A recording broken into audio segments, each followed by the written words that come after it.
O podcast que você ouve agora é uma produção da Central 3.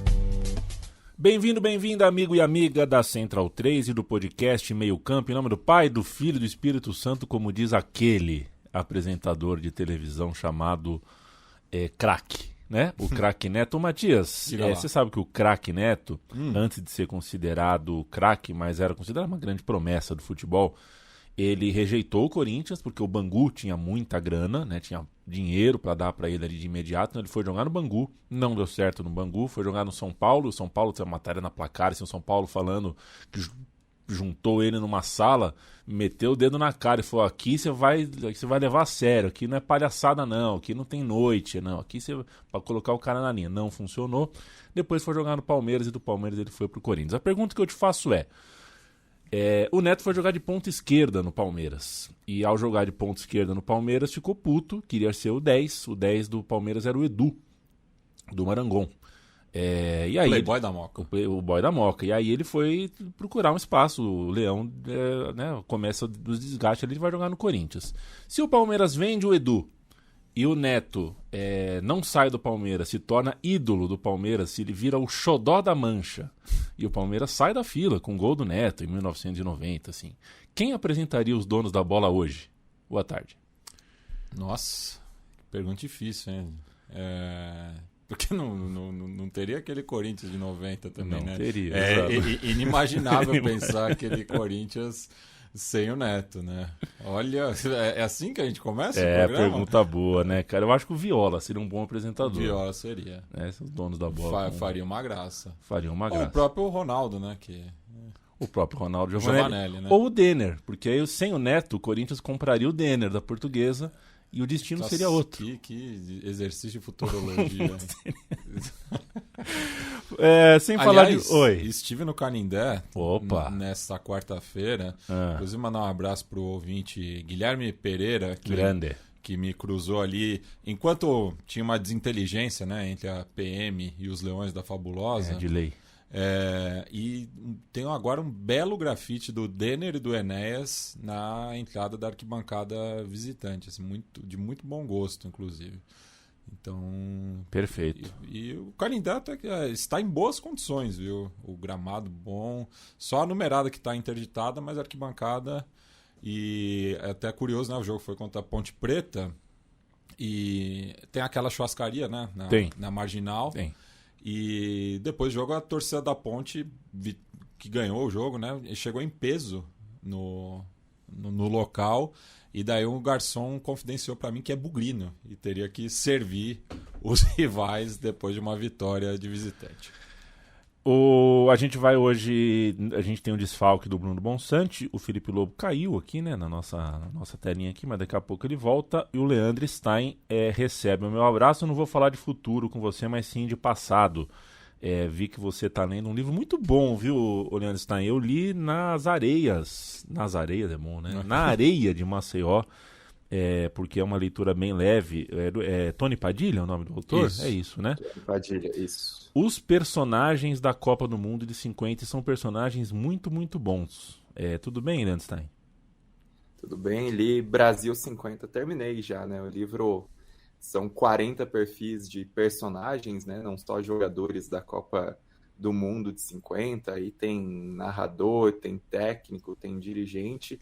Muito interessante, assim, alguns personagens eu já conhecia, alguns trazem uma profundidade maior sobre, enfim, a história, mas é sempre legal descobrir alguns personagens, né? Até um dos personagens eu fiquei pensando no Matias, porque talvez o Matias deva ter algum carinho por Schubert Gambetta, porque um baita personagem, assim, do futebol uruguaio, do futebol de bairro, era um cara que eu não conhecia muito, e aí lendo, assim, as passagens dele na Copa de 50, me interessei bastante, um baita livro, e fiquei com vontade de consumir mais coisas da Copa de 50. Uma das coisas que pretendo reler nos próximos dias, e aí recomendo a todos também, acho que é um livro para todo brasileiro que gosta de futebol ter, é o Dossiê 50, do Geneton Moraes Neto, que é um livraço, talvez o meu livro brasileiro de futebol preferido, que ele conversa com os 11 titulares do Brasil na Copa de 50 e com o técnico Flávio Costa. E aí são depoimentos muito viscerais, né, de todos eles, assim, a emoção. Depois até tem um documentário que a Globo News fez, se não me engano, em 2010, baseado no conteúdo do livro, né, nos depoimentos. Então fica outra recomendação, além, obviamente, do material da editora Grande Área, né, que tem muita coisa legal, muita coisa recente de Copa do Mundo, livro sobre a Copa de 70, muita coisa boa da Grande Área também nos últimos tempos. Eu recomendo o Maracanã, Los Laberintos del Carácter, do Frank Morales, que no Brasil só tem versão e-book, a tradução. Felipe Lobo, um abraço. A gente vai falar hoje de mercado de transferências, que fechou e sempre fecha no aniversário do Felipe Lobo, dia 31 de janeiro. Então espero que você tenha passado muito bem o seu dia de aniversário, Felipe Lobo. Todas as alegrias no mundo, porque você merece, você planta e quem planta merece colher. Um beijo para você. A gente vai falar de mercado especificamente, mas também temos Copa Africana, temos Copa Asiática. A gente poderia falar... Alô, Rodrigo Paiva, que bonito, né? Um retrato da CBF, né? A gente que é do futebol e também da comunicação, que bonito ver um assessor de imprensa que enche o nosso saco há tanto tempo, que é um sequestrador de pauta, que é um assediador de jornalista de baixo escalão, que é um cara que, por exemplo, abre as portas para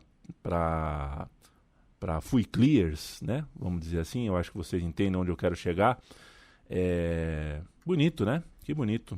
Mensagens assédio, né? Assédio moral e sexual dentro da CBF. Inúmeras mensagens sistemáticas ao longo do tempo por parte do nosso assessor de comunicação da CBF, que voltou, né? Sai, volta. Por que será que volta tanto para a CBF, né? Por que será que volta tanto? Como é que uma pessoa sai do trabalho e volta tantas vezes? Muito curioso. Felipe Lobo, é o seguinte, DLC, um mod aqui do Football Manager 2023, eu peguei uma temporada 98 com tudo do Brasil, é enlouquecedor, assim, tudo. Paraná Clube tem todos os jogadores, assim, é uma coisa impressionante. Eu tô às vésperas da Copa do Mundo de 98 e o Dodô, veja você, o Dodô do São Paulo, tem na temporada, eu tenho que fechar a convocação aqui. Depois da gravação eu vou fechar a convocação para a Copa. O Dodô tem 54 jogos no ano e 61 gols. Vai ser o Ronaldo Fenômeno de Dodô, cara. Não vai ter jeito. Boa tarde. Tá mudo. Pelo menos para mim aqui tá mudo. Tá mudo, né? Tá mudo pra gente, né? Enquanto o Felipe Lobo tenta aqui, eu vou mandar um abraço pro Zé Vitor, pro Matheus Cremonese, pro Gladson Rafael, pro Leandro Santos, pro Dalai Lama, Isaac Luna, Mágico Bianco, Dodô ou Paulo Nunes? Dodô, mas o Paulo Nunes bom também. Renan Silva fala que o Napoli tá bagunçado, tá mesmo. Fernando Andrade, Luiz Gustavo, todo mundo aqui com a gente. Se você tá ouvindo a gente gravado, você recebe o nosso abraço da mesma forma, a gente só não tem essa interação ao vivo. O Felipe Lobo saiu aqui de novo, daqui a pouco ele volta, um probleminha técnico. Tinha dado um pico de energia lá na casa dele, né? Positivo. Oferecimento da Enel. Positivo. Afinal, chove aqui na capital paulista. E para tudo, né? Daquele jeito. Você, ô Matias, que é torcedor, né, do São Paulo, é isso, cara. Ronaldo, Edmundo, Dodô, Amoroso, Edilson, Mário Jardel, Giovanni Elber, Romário, Sony Anderson, Guilherme, Viola. Essa é a minha lista, cara. Eu não sei quem levar. Tô ficando com a cabeça um nó, mas o Dodô, o cara tem 61 gols no ano. Eu acho que eu vou levar o Dodô pra Copa. Leandro Stein. Seguinte, companheiro, o mercado de inverno na Europa, que é no nosso verão aqui, mas é o mercado de inverno lá do hemisfério norte desse treco aqui onde a gente vive, né, chamado planeta Terra, terminou sem grandes, né? Não foi um grande furor. A gente não tem, por exemplo, um Mbappé colando no Benfica, né? A gente não tem uma coisa muito, muito grande. Mas dá para a gente falar sobre a dinâmica, sobre o balanço que dá para ser feito desse fim de janela, o que a gente tem para olhar. Bom, foi um mercado bem sosso mesmo, né? Assim, poucas movimentações, poucas manchetes, pouca coisa que se realmente se destacasse, né? E até comparando com outros mercados de inverno mais recentes, né? Mesmo esse pós-pandemia, os 2 mercados de inverno anteriores foram mais movimentados, até pensando em tudo que o Chelsea fez na temporada passada, né? Só o que o Chelsea gastou na temporada passada deu 60% do que as 5 grandes ligas gastaram na atual janela, né? Então teve esse papel mais contido.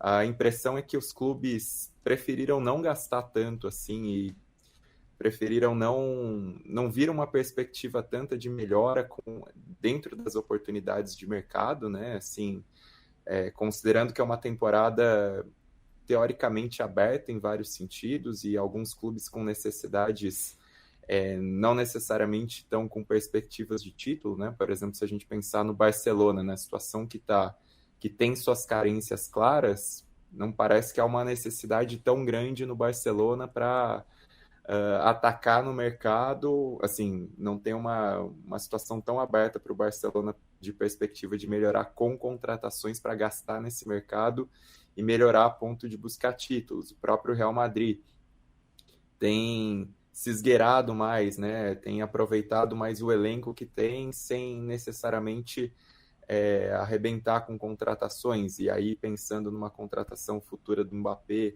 Então os clubes pareceram jogar com as peças que tem, com as perspectivas que tem. Alguns dos mais favoritos trouxeram negócios pontuais, mas não necessariamente algo muito grande, né? E aí a gente vê um impacto grande até do fair play financeiro, né? De limitar algumas situações, de fazer, por exemplo, a janela de verão na Premier League foi muito movimentada, valores recorde e tudo isso, e dessa vez os clubes até acabaram um pouco mais contidos no inverno, não trouxeram tantas peças, alguns times de metade inferior da tabela que se mexeram um pouco mais, assim, comparando na Premier League, que é onde tem mais dinheiro. Uma janela de agosto bem agitada, e para essa não se viu tanto isso, mesmo na Espanha, né? Se a gente for olhar, que é outro país que veio de uma janela de verão mais contida por conta das próprias questões do fair play de La Liga, né? Que é tão discutido, que é tão rígido. Dessa vez também os clubes não mostraram aquele ímpeto tão grande, a não ser um ou outro que se viam com necessidade ou que fizeram algumas vendas. E até acho que tem um impacto em relação à janela passada, se a gente for olhar a Copa do Mundo, né? Porque a Copa do Mundo trazia uma perspectiva muito grande de jogadores em destaque, de jogadores que vinham de um novembro/dezembro em alta e que acabaram se tornando objeto de desejo no mercado de transferências. Até por isso, talvez os clubes tenham se contido mais, depois de um 2023 bastante movimentado nesse sentido, e até por conta do impacto de Copa Africana de Nações, Copa da Ásia, porque alguns jogadores não estão necessariamente à disposição nessa chegada em janeiro, pelo menos até esse começo de fevereiro, né? Então foram movimentos bem contidos nesse sentido. Aí acabei levantando alguns números, assim, fazendo uma análise mais ampla, né, do mercado. Somente 8 negócios foram acima dos 20 milhões de euros nessa janela de inverno, e somente 2 acima dos 30 milhões. Os brasileiros, curiosamente, foram um destaque, né, das 10 maiores transferências dessa janela de inverno, 5 envolveram jogadores brasileiros, né? Assim, 5 foram fechadas nesse momento: Vitor Roque, Renan Lodge, Beraldo Moscardo e Marcos Leonardo. Muita movimentação também de algumas promessas argentinas, né? O Alcaraz, o Echeverri que chega depois, Barco, enfim, Rollheiser, muita gente interessante, garotos da Argentina chegando à Europa, né? Isso acabou sendo um destaque. A liga que mais gastou não foi a Premier League, foi a Ligue 1, que gastou 190 milhões de euros nessa janela de inverno. A Premier League gastou só 121 milhões no total, e eu digo só, pensando que, sei lá, na janela passada foi o que o Chelsea passou, o Chelsea pagou no Enzo Fernandes, né, que vem, enfim, com todo esse rótulo de Copa do Mundo. Então a Premier League inteira gastou só o que o Chelsea gastou em um jogador na janela de inverno passada. É um retrato muito grande, e o gasto das 5 grandes ligas não chegou a 600 milhões de euros, né? Então, é um cenário muito mais contido. E aí, acho que, olhando também para as ligas, um movimento interessante é que o campeonato belga vendeu muita gente, muitas promessas. Foi curioso, assim, perceber que foi a liga que, das ligas europeias, foi a que mais gerou dinheiro com vendas de jogadores. Foi o campeonato belga, com alguns garotos chegando na França, chegando na Espanha, tudo isso acabou sendo um destaque. E aí, dos clubes, assim, o que mais gastou foi o Lyon, que, enfim, tem a necessidade pelo péssimo início que fez no campeonato francês, embora venha reagindo, investiu muito em reforços, né? O Lyon acabou investindo esse dinheiro também porque teve bloqueio no mercado de transferências na janela de verão, então, depois de regularizar a situação, tinha essa margem aberta, e aí o John Textor acabou sendo um personagem, né? Porque o Lyon foi o clube que mais gastou, o Crystal Palace esteve em 6º nesse ranking, e o Botafogo, considerando também clubes brasileiros em valores, né, em totais, o Botafogo aparece em 13º, então foi um dos personagens desse mercado que, de fato, muito abaixo assim, do que se esperava e de todas as expectativas. E no caso, né, aí do John Textor, né, cabe lembrar que o Lyon briga contra o rebaixamento, né, depois de um péssimo início na Ligue 1. O Crystal Palace está na metade de baixo da Premier League, não está tão próximo assim da zona da degola, mas também não pode cochilar, né? Enquanto que o Botafogo tem que recuperar a moral e ainda tem uma pré-Libertadores aí pela frente, né? Então teve que abrir a carteira, né, nesse momento, além, né, também das transferências cruzadas dentro desse modelo de multi-club ownership, né? Como é que é o negócio? Multi-club ownership. Felipe Lobo, você está com áudio? Vamos ver, vamos testar. Alô, garoto! Aí. Muito boa tarde para você, Felipe Lobo. O mercado de transferências terminou no seu aniversário, coincidentemente. Pois é, salve, salve amigos, boa tarde a todos. Um grande salve para a Enel, essa prestadora de serviço tão boa, né? Excelente serviço em vários estados, incluindo aqui.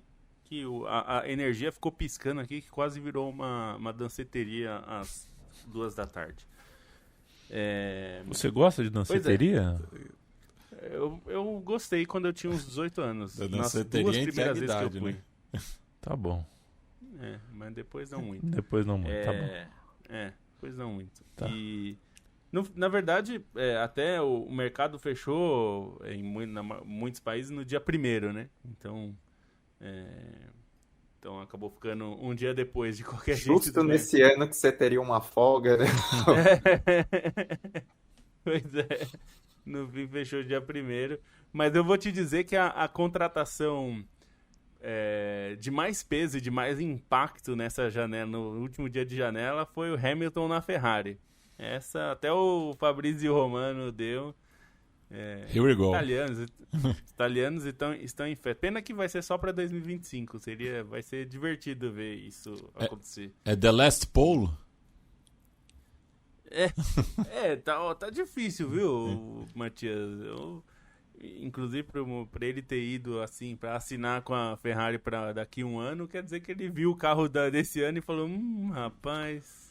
Já são 2. Mas, enfim. Já são 2 ingleses necessários, tá, Mati? A terceira a gente eu vou tomar um strike. É a suspensão. O que eu ia chamar. Uma das coisas que o Stein falou, e ele nos levantamentos, a Ligue 1 foi a liga que mais gastou, e o time que mais gastou foi o Lyon, né? Isso eu acho que é o mais curioso, né? 6 contratações aí nessa janela entre grandes e pequenas contratações, mas mostra um pouco, primeiro, algo que é muito clássico dessa janela específica de meio de temporada, que é a janela dos desesperados. O Lyon é um desesperado, né? Um time que tá brigando pela honra de ficar na Ligue 1. Porque mais do que só evitar o rebaixamento, é uma vergonha, né? Porque a gente tá falando, o Lyon, tudo bem, não brigar pelo título com o Paris Saint-Germain, ok, é difícil, mas ser rebaixado, eu já achava que os últimos anos do Lyon já estava sendo vergonhoso ficar no meio da tabela. Mas ficar lá embaixo realmente é o fim da picada, assim, pro Lyon. Então, é uma janela de desesperado. O que eu, assim, de todos esses gastos reduzidos, eu gostaria que o motivo para isso, Yamin, fosse uma racionalização do mercado, que não dá para gastar essa loucura que estava sendo nos últimos anos. Eu gostaria que fosse por isso, mas eu não acredito que seja. Infelizmente, eu não acredito que é porque os clubes recobraram a consciência que é impossível ficar nesse nível de gasto.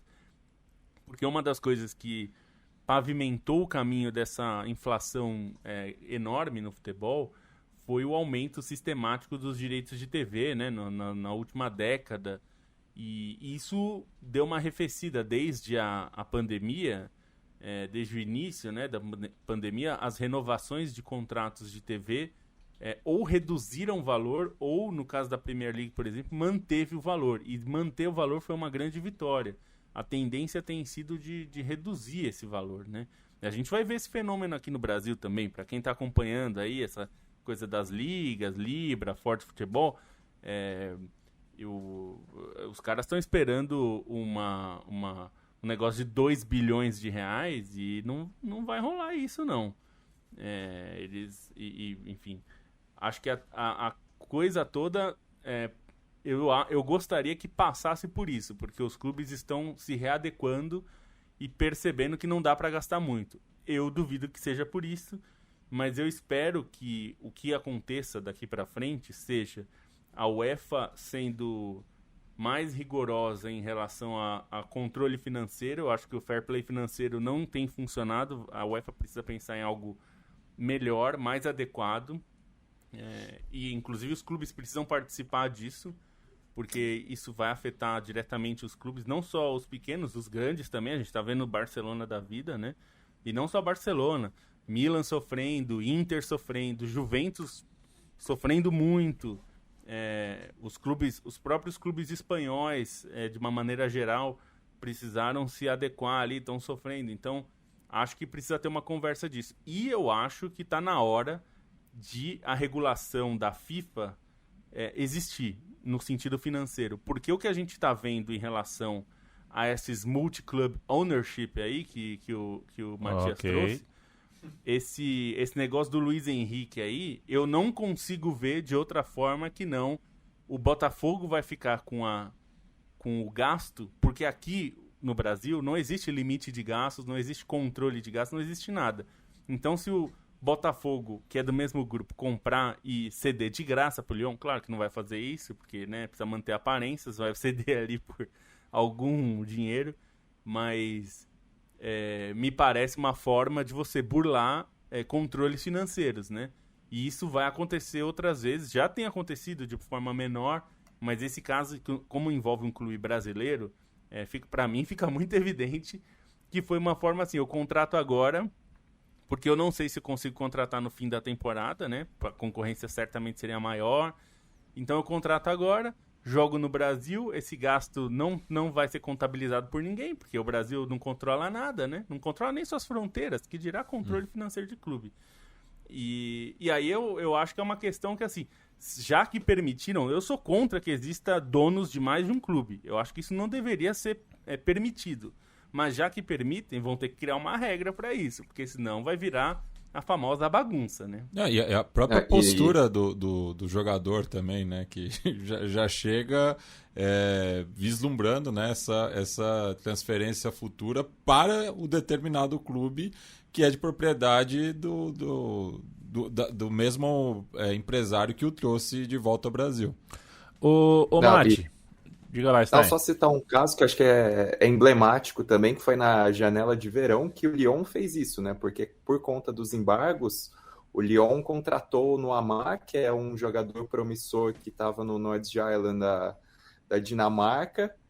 Na verdade, né, o John Textor contratou ele para o Molenbeek por 25 milhões de euros, um negócio exorbitante para a realidade do Molenbeek, para a realidade do campeonato belga, e emprestou de imediato para o Lyon, né? Então, absorveu os gastos no clube, entre aspas, satélite na Bélgica, e repassou para o Lyon, que estava tendo embargo financeiro. Essa contratação chegou a ser investigada e tal, por conta, enfim, dessa suspeita, né? Suspeita não, estava claro ali que tinha uma manobra.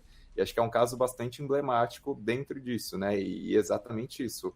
Os 3 clubes ali do Textor estão na dianteira, mas principalmente o Lyon e o Botafogo ali tiveram muitas dessas movimentações em comum, né? Mesmo considerando que o Lyon, entre os jogadores trazidos, tem Adrielson, tem Perry, que também entram nessa balança interna do que são os negócios do John Textor, né?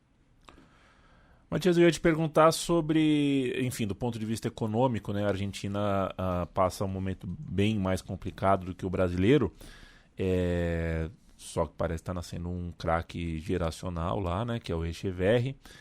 O Estudiantes, evidentemente, não conseguiu segurar o Rollheiser. Você tem algum olhar para o mercado argentino, algum destaque para a gente fazer em relação às vendas que aconteceram no nosso país vizinho? O Diablito realmente é o grande nome, né, dessa janela de transferências, né, sendo emprestado ao Manchester City, né, que já tinha trazido, né, o Julián Álvares também do River, né, um jogador realmente que impressiona, né, pela habilidade. E teve também a questão do Barco, né, que acabou decepcionando muitos torcedores do Boca, né, por ter meio batido o pé, né, para transferência para ir para o Brighton, né, também ter esse desafio de jogar a Premier League. O Brighton, que tem feito um bom trabalho de prospecção de talentos sul-americanos, né, tem observado com carinho aqui pro nosso subcontinente, assim como os clubes portugueses já fazem há um bom tempo, né? Então, não à toa, o Rollheiser acabou pintando no Benfica depois de ter sido sondado por alguns clubes brasileiros também, mas daí fica difícil competir, né, com um clube, enfim, que não está mais disputando a Champions League, mas sonha aí com a Liga Europa, e também tem essa diferença, né, da monetária, né, em relação ao euro, ao real brasileiro e o peso argentino. Mas realmente foi uma janela bem movimentada, né, do outro lado da fronteira, não tanto aqui no Brasil. Acho que até os clubes brasileiros acho que estão em melhores condições, né, para tentar, né, justamente valorizar um pouco mais os jogadores, né? Eu acho que as saídas mais sentidas foram do Beraldo e do Moscardo, ambos indo para o Paris Saint-Germain, né? 2 jogadores que não chegaram a completar 100 jogos, né, pelos seus clubes formadores. No caso do Nem Moscardo, perto. O Moscardo nem isso, né? Acho que não jogou 20. Nem 50, nem 30. Então, é uma pena, mas é que no caso foram propostas irrecusáveis, né, do ponto de vista dos clubes, ainda mais Corinthians e São Paulo, que vem aí, né, de diversas gestões atrapalhadas. E ficará para a história, né? Um dia o meu time de botão vai lembrar que o Moscardo foi submetido. Mentira, eu acho que o Moscardo não jogou contra o Estudiantes, não tenho certeza. Eu acho que jogou. Eu vou até puxar. Eu acho, um dos 2 jogos que ele não jogou na Argentina. Não vou lembrar agora, mas pode ter. A gente viu o encontro, o Rollheiser contra o Moscardo, né? Eles vão se encontrar na Europa em algum momento. O pessoal tá muito equilibrado hoje aqui no chat. Lugano ou Terry, por exemplo. Eles ambos estiveram no estádio Uno. Naquela loucura que foi aquele jogo. Aquele amasso, né? O Rollheiser com a 10, o Moscardo com a 44. Essa é a trivia. O Vitor pergunta Lugano ou Terry. Cara, bem equilibrado, viu? Bem equilibrado. Fico com... Eu acho que o Terry teve mais longevidade. Mas o Lugano era mais leal. Tá bom. Kevin Bittencourt diz que quem apresentaria o Donos da Bola se o Neto tivesse virado o xodó do Palmeiras seria o Dinei. É verdade, até porque ele daria o tchau assim na manhã, a gente volta. Alba! Dagoberto ou Rafael Sobis? É tudo pergunta difícil, cara. Pô, bem parecidos os dois, né? Eu fico com Sobis. Bebeto ou Griezmann? Esse pra mim é empate. Bebeto ou Griezmann é empate. Acho que o Griezmann tá se tornando até maior que o Bebeto, mas são muito parecidos no jeito de jogar. Acho que o Bebeto no futebol de hoje seria exatamente o que o Griezmann é. Quero falar de KTO com os senhores. Felipe Lobo, é bom assistir jogo, né? É bom, porque eu tava assistindo Bangu e Fluminense ontem, e quando o Bangu fez 1-0, o Fluminense estava controlando o jogo, o Fluminense estava amassando o Bangu. Aí quando o Bangu fez 1-0, eu apostei na virada lá na nossa KTO e ganhei uma moeda, porque é bom, quando a gente está vendo o jogo, cresce a chance da gente não não cometer equívocos. Na KTO.com você tem as malandrinhas, você tem as KTOs, você tem uma porção de esportes, cotações que a gente julga cotações muito boas, e a KTO já está há muito tempo do nosso lado, nos apoiando aqui, e agora é nossa parceira no podcast Meio Campo. KTO.com é o endereço, a gente sempre faz a lembrança, isso é um site de apostas esportivas, você deve fazer em paz, tranquilo, para se divertir. Não faça por impulso, não faça por vício, não faça embriagado, não faça fora de um lugar que você se sinta seguro, não aposte aquilo que você pode perder. Com todas essas observações, a aposta esportiva é um barato, é uma diversão. Felipe Lobo, você sempre dá dicas pra gente ganhar uma moeda lá. Por favor. Vamos lá, então. Separei algumas aqui, que o fim de semana tem algumas coisas interessantes. Para começar, Inter e Juventus, Internacional e Juventus. É um jogo muito importante para o campeonato italiano, porque a Inter é líder nesse momento com um jogo a menos. Então, se ela vencer a Juventus, vai colocar 4 pontos de vantagem com um jogo a menos ainda. Então, encaminha bastante o campeonato. A Juventus precisa vencer de qualquer jeito para evitar. A vitória da Inter tá pagando 1,80 e a Inter é o time mais consistente. A Inter não é um time brilhante, não é um time super vistoso, mas é um time muito competitivo e a vitória da Inter tá pagando 1,80. Então é um clássico, a Juventus certamente vai tentar complicar, mas acho uma boa cotação. Indo para Inglaterra, o Sheffield United, que é o lanterna da Premier League, recebe o Aston Villa. E a vitória do Aston Villa, ainda que o Aston Villa tenha perdido na última rodada, a vitória do Aston Villa está pagando 1,62. O Aston Villa é um bom time, tem feito um bom campeonato, então a vitória do Aston Villa nesse jogo me parece uma aposta meio óbvia até, e eu achei 1,62 uma boa cotação. Outro clássico desse fim de semana é também na Inglaterra, Arsenal e Liverpool. Arsenal e Liverpool vão se enfrentar em Londres. O Liverpool é o líder, o Arsenal também vem bem, né? É o terceiro colocado na Premier League. É um jogo difícil e é um jogo também interessante. Só que a vitória do Liverpool tá uma cotação de 3. Tudo bem, é fora de casa, mas o Liverpool é o time do momento, né? E com tudo que aconteceu com o Klopp, o embalo fica grande. Eu achei a cotação de vitória do Liverpool 3 bastante alta. Se você é mais precavido, como é o Bruno Bonsante normalmente, o empate devolve a aposta, ou seja, a vitória do Liverpool, e se empatar devolve, tá pagando 2,20. Ainda acho uma cotação altíssima. Se você joga na retranca, essa é uma boa aposta. E ainda vou dar um bônus. Se você tá ouvindo aqui ao vivo, ou você conseguiu ouvir antes do jogo do Dortmund, o Dortmund pega aqui o Heidenheim na Bundesliga, e a vitória do Dortmund está pagando 1,78. O Dortmund, a gente falou em programas passados, vem numa recuperação aí. Eu achei uma cotação bem boa para o Dortmund também. Então, até um bônus aí hoje. Jogo está nos ouvindo. Daqui 2 horas, mais ou menos. Para quem está ao vivo, dá para pegar ainda. E só que tem que ser logo, porque a cotação quando chega perto do jogo, normalmente ela muda, né? Então tem que ser rápido. Se você tá ao vivo, vai lá. KTO.com, repito, KTO.com, um grande abraço, beijo, abraço ao time da KTO, aposte com responsabilidade, e a gente traz toda semana dicas novas aqui. Dá uma fuçada lá, vê se você encontra algum esporte que te apeteça, algum tipo de cotação, algum tipo de mercado. Cada um personaliza seu jeito de apostar, seu jeito de brincar. Você também pode fazer isso. Vamos passar a régua no mercado de transferência, Leandro Stan, que a gente ainda tem Copa da Ásia, Copa Africana, tem outras coisas para olhar. Eu queria um olhar seu enfim, eu não sei se você consegue eleger para mim qual foi a liga europeia que mais se saiu bem, qual é a liga que mais merece destaque, qual é a liga que mais se equilibra depois desse mercado, enfim, me dá um olhar dessa dinâmica, por favor.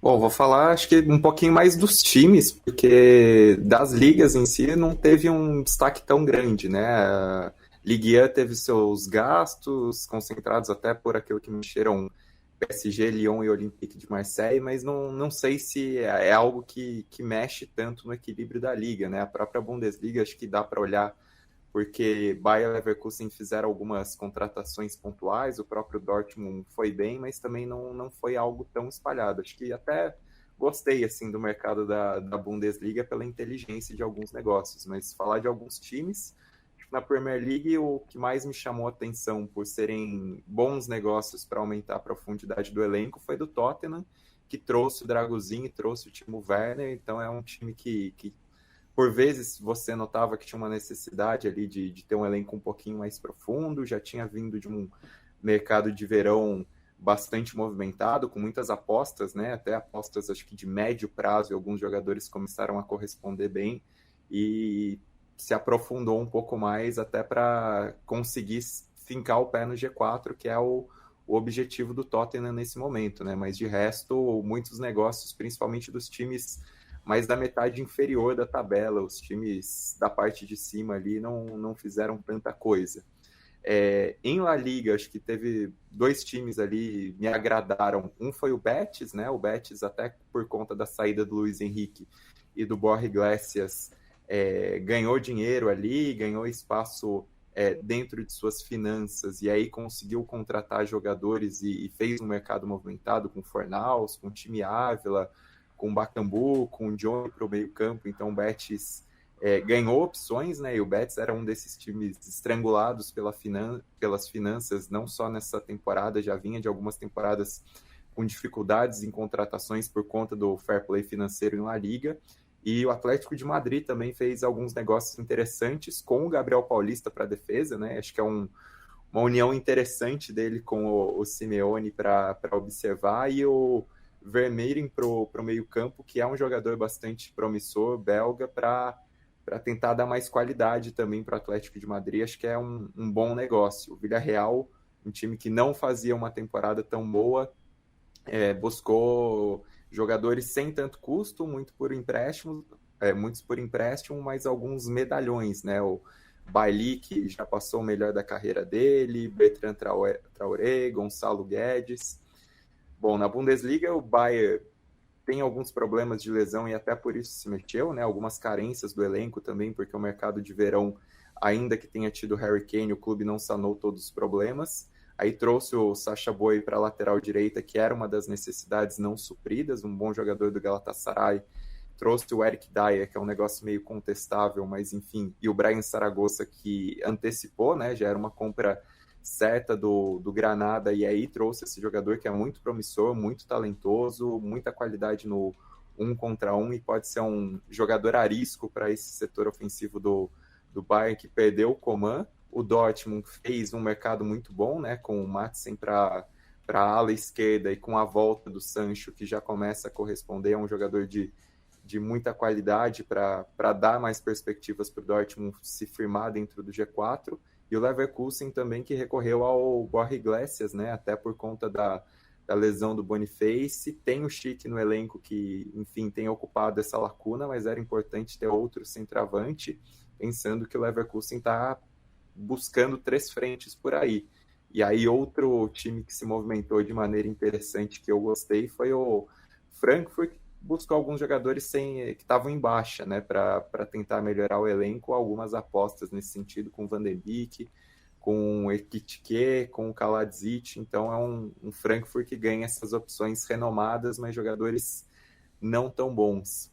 Na Itália, Napoli se mexeu, né? Estava claro que o Napoli precisava ter feito um mercado mais agressivo no verão, contou com a manutenção de boa parte do elenco campeão, mas ficaram alguns problemas, e aí gastou mais nessa janela, né? Buscou uma variedade maior de nomes, com o Ngonge, com o Pasquale Mazzocchi, com o Júnior Traoré, com o Dendoka.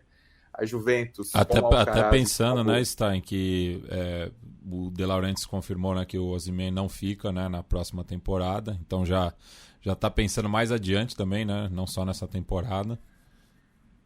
E era importante, né, porque ficou claro como o Napoli, até alguns negócios que chegaram no verão, assim, jogadores questionáveis, né, que não geraram impacto realmente para um Napoli que teve troca de treinador, que teve troca de direção esportiva e precisava, até pensando no hype que vinha do título, né, e da frente dupla com a Champions, precisava ter encorpado um pouco mais esse elenco e não fez muito isso. E aí, acho que a Juventus trouxe 2 nomes interessantes, com o Thiago Diallo e o Carlos Alcaraz, e o Genoa também me chamou a atenção, né, com jogadores mais renomados também, como Malinovski, Júnior Messias, Vitinha. E aí de outras ligas, assim, outras histórias mais isoladas, Benfica, como a gente já falou, com muitos jovens, né, e jovens principalmente da América do Sul, pensando em Marcos Leonardo, em Rohaiser, Prestiani chegando da Argentina também.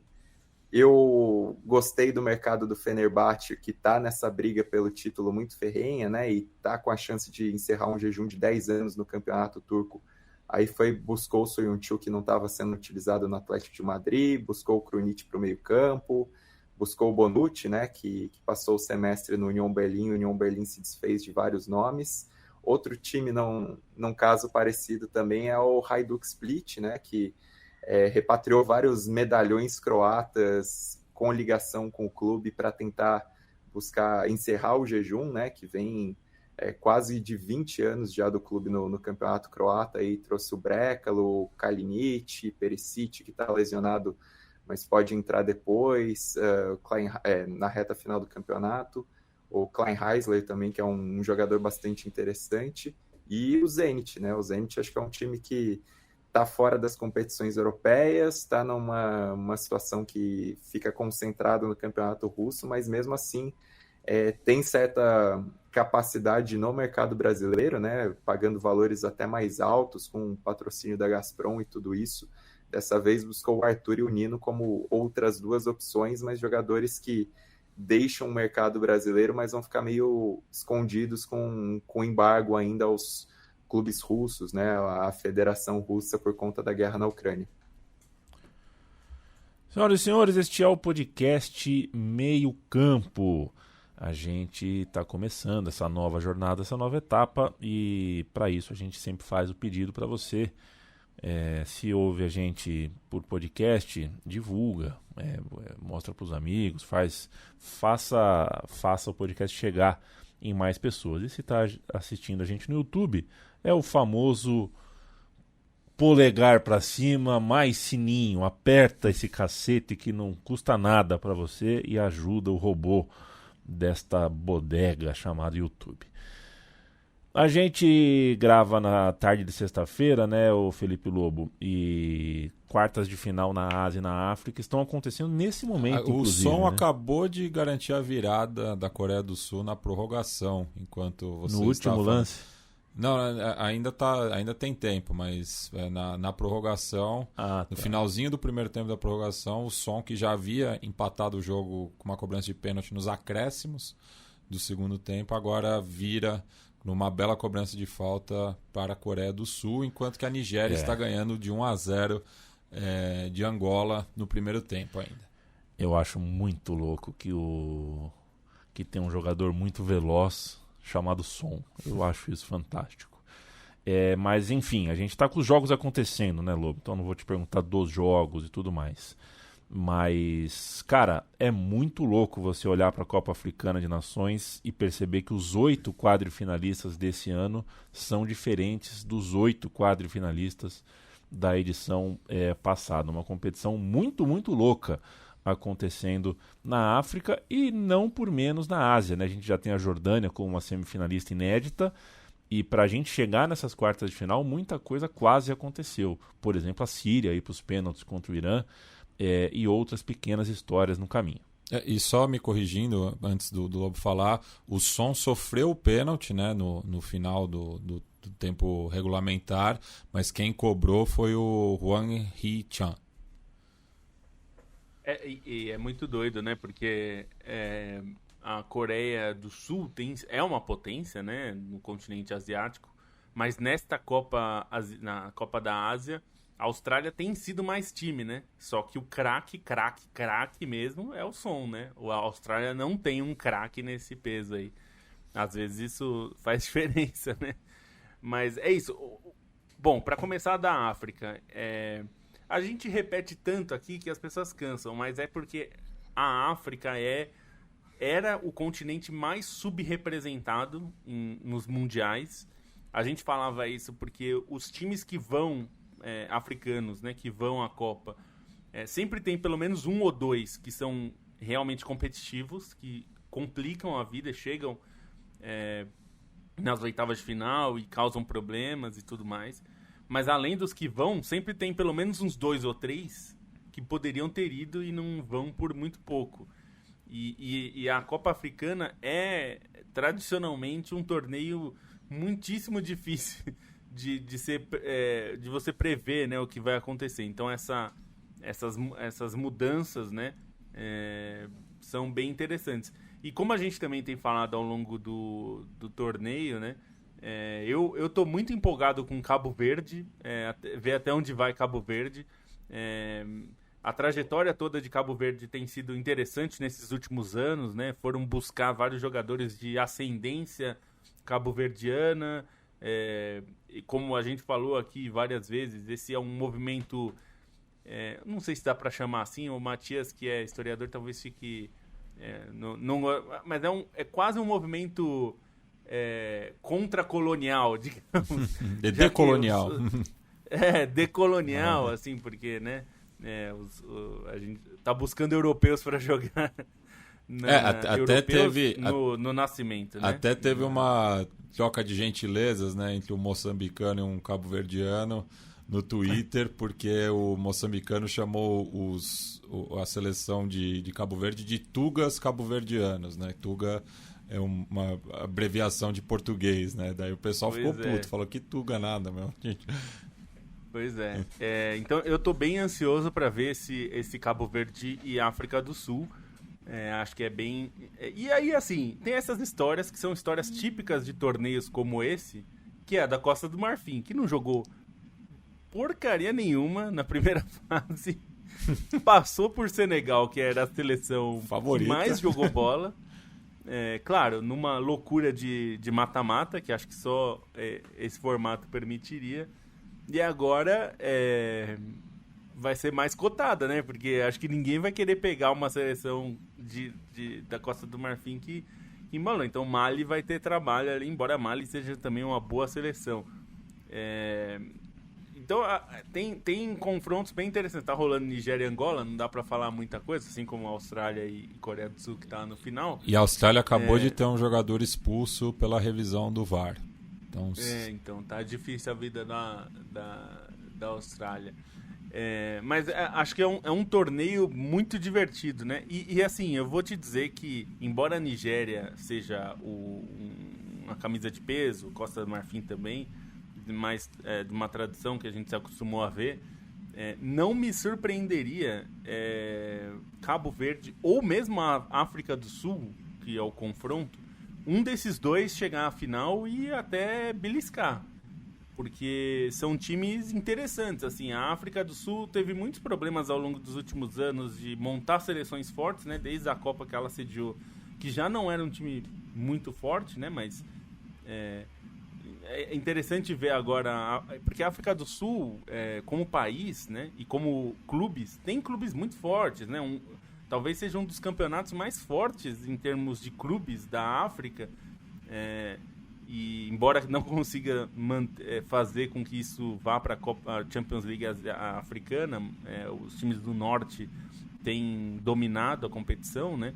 Mas os times sul-africanos são bons, né? São interessantes. Então Acho que vai ser bem legal de ver isso, principalmente por causa dessa imprevisibilidade, né? A gente...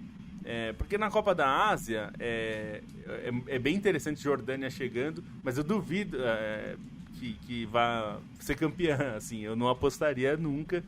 Acho que vai ser muito difícil escapar dos favoritos aí, da própria Coreia do Sul, se passar pela Austrália como está aparentemente. Tem o Japão, que para mim continua sendo uma seleção mais forte, então acho que vai ser difícil aí. E Catar e Uzbequistão é um bom confronto também, que acho que tem potencial, mas acho que os dois são mais fracos que Japão, que é o outro time dessa chave, né, na busca pela final.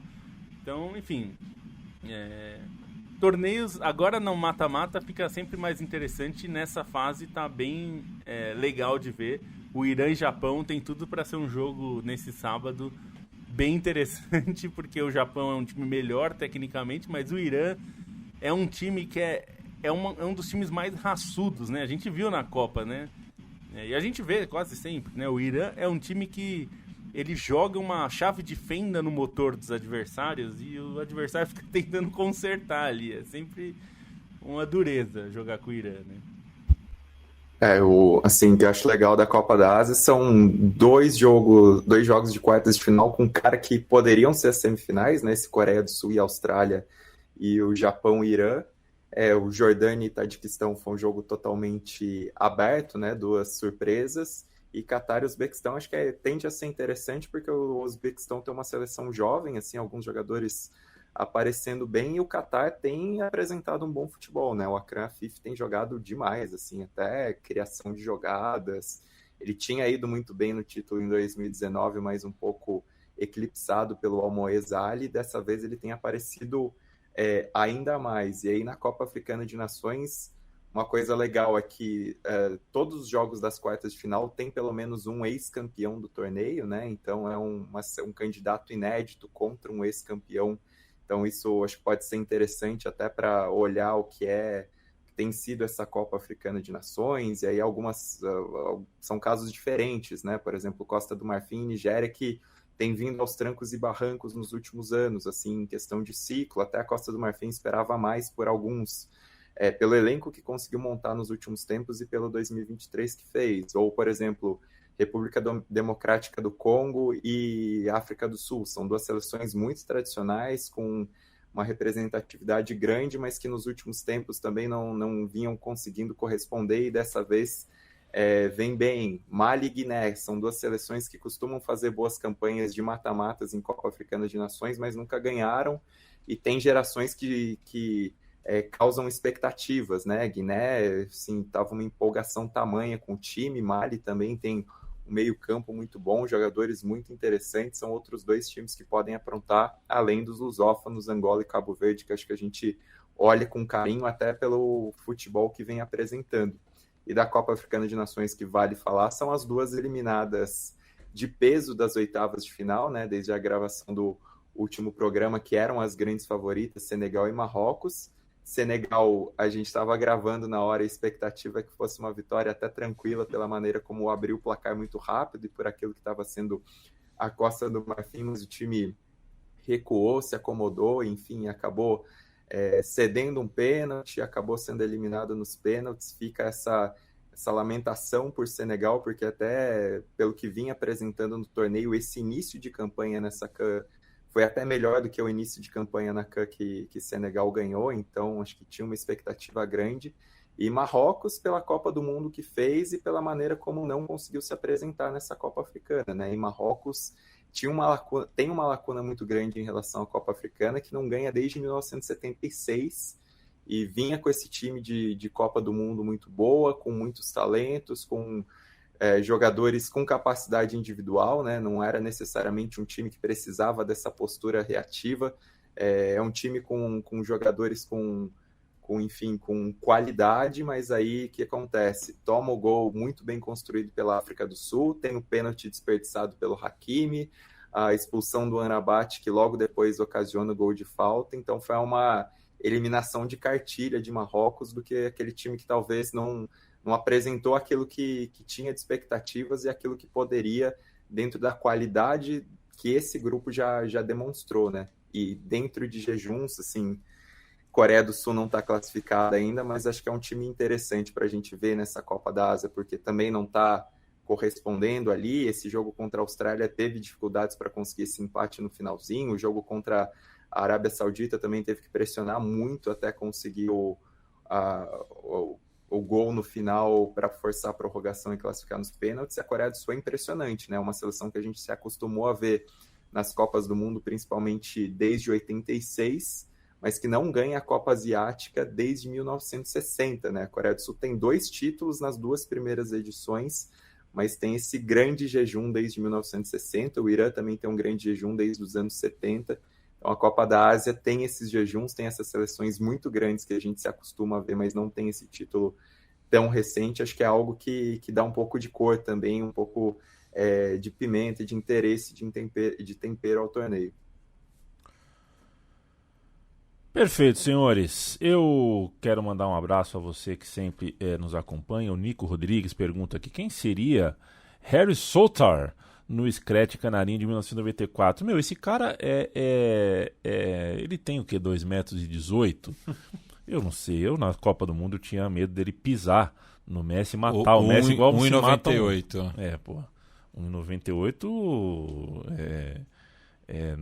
na fita métrica, né? Porque tem alguma coisa ali que o cara, ele não é só muito grande e alto, ele parece, se ele consegue, eu não consigo entender. Eu sei que eu tinha medo dele pisar no Messi como se estivesse matando um besouro, assim, na Copa do Mundo.